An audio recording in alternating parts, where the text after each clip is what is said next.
Double जोरदार अभिवादन चाहिए सभी का। मैं सीवान लोकसभा की प्रत्याशी महागठबंधन की राजद से रितु जायसवाल, आप सबको दूर दराज से जो लोग भी यहाँ पे कार्यकर्ता महागठबंधन के साथी जो यहाँ पे आए उन सबको प्रणाम करती हूँ।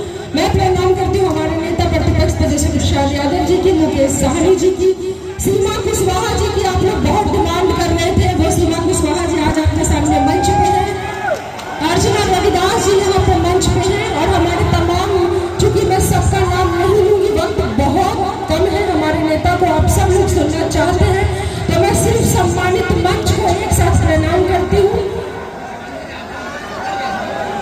और मैं आप लोगों को बताना ये चाहती हूँ कि आप लोग जिस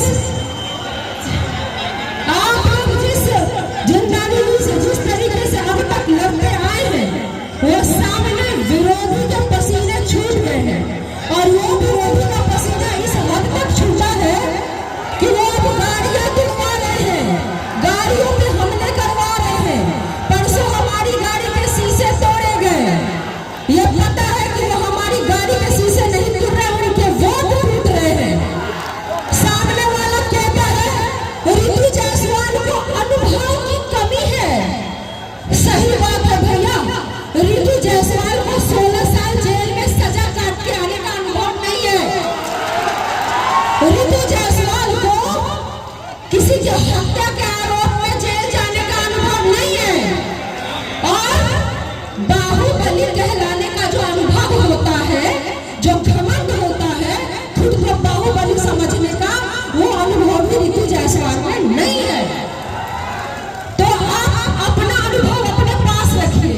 रितु जायसवाल के पास जो अनुभव है उसको देश के उपराष्ट्रपति से लेकर के वो तमाम पुरस्कार, अपने पंचायतों को देश का सर्वोच्च पुरस्कार पंडित दीनदयाल उपाध्याय पंचायत सशक्तिकरण सम्मान दिला करके, फ्लेम लीडरशिप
सोचिए कि अरे